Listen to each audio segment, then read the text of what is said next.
മണ്ണിടിച്ചിൽ കാണാതായ അർജുൻ ഉൾപ്പെടെയുള്ളവർക്കായി ഡ്രഡ്ജർ ഉപയോഗിച്ചുള്ള വിശദമായ തിരച്ചിൽ ഇന്ന് തുടങ്ങും.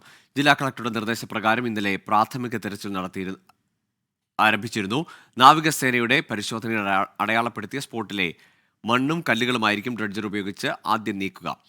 ഷിരൂരിൽ നിന്ന് അരുൺ പൂപ്പറമ്പ് ചേരുന്നുണ്ട് വിശദാംശങ്ങളുമായി. അരുൺ, ഇന്നലത്തേതിനേക്കാൾ അപ്പുറത്തേക്ക് കൂടുതൽ ആഴത്തിലേക്ക് വിശദമായ ഏരിയയിലേക്ക് ഇന്ന് പരിശോധന നടക്കുമല്ലോ. എപ്പോൾ ആയിരിക്കും ഇന്നത്തെ ഡ്രഡ്ജർ വെച്ചുള്ള പരിശോധന ആരംഭിക്കുക?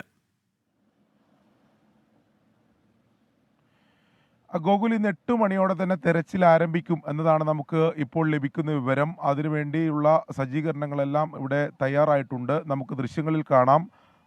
ഡ്രഡ്ജർ ഇന്നലെ ഏറെ വൈകിയാണ് ഡ്രഡ്ജർ ഈ ഷിരൂരിലെ ഈ ദൗത്യ മേഖലയിലേക്ക് എത്തിച്ചത്. ഇന്നലെ ജില്ലാ കളക്ടറുടെ നിർദ്ദേശപ്രകാരം പ്രാഥമികമായിട്ടുള്ള ഒരു തെരച്ചിൽ മാത്രമേ ഇന്നലെ നടത്തിയിട്ടുള്ളൂ.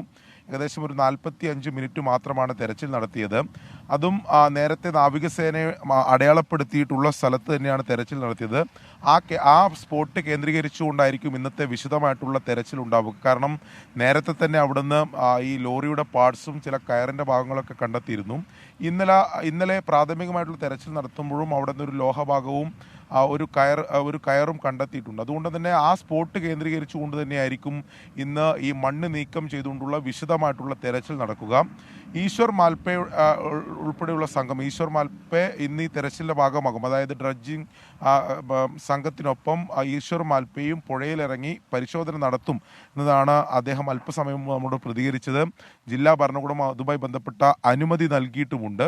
എന്തായാലും കാലാവസ്ഥ അനുകൂലമാണ്. ഇന്ന് വിശദമായിട്ടുള്ള തെരച്ചിൽ തന്നെ നടക്കും. ഈ വേലി ഇറക്ക സമയത്തായിരിക്കും കൂടുതൽ ഡ്രഡ്ജിങ് ഉണ്ടാവുക എന്നതാണ് നമുക്ക് ഈ കമ്പനിയിൽ നിന്ന് നമുക്ക് മനസ്സിലാക്കാൻ സാധിക്കുന്നത്. എന്തായാലും വലിയ പ്രതീക്ഷയോടെ തന്നെയാണ് ജില്ലാ ഭരണകൂടം ഉൾപ്പെടെ ഡ്രഡ്ജർ ഉപയോഗിച്ചുള്ള തെരച്ചിലിനെ കാണുന്നത്. ഇതൊരു അവസാന ശ്രമം എന്ന രീതിയിലാണ് കളക്ടർ നമ്മോട് പ്രതികരിച്ചത്. അർജുൻ്റെ സഹോദരി അഞ്ജു ഇവിടെ എത്തിയിട്ടുണ്ട്. അവരും വളരെ പ്രതീക്ഷയോടെയാണ് ഈ ഡ്രഡ്ജർ ഉപയോഗിച്ചുള്ള തെരച്ചിലിനെ നോക്കിക്കാണുന്നത്. അർജുനെ കണ്ടെത്താനുള്ള അവസാന ശ്രമം എന്ന നിലയിലാണ് സംവിധാനങ്ങൾ. ജില്ലാ ഭരണകൂടം അടക്കം ഈ ഡ്രഡ്ജർ എത്തിച്ചുള്ള പരിശോധനയെ കാണുന്നത്. പ്രതീക്ഷയോടെ അർജുൻ്റെ കുടുംബാംഗങ്ങൾ സഹോദരി അടക്കം അങ്ങോട്ടേക്ക് ഷിരൂരിലേക്ക് എത്തിയിട്ടുമുണ്ട്.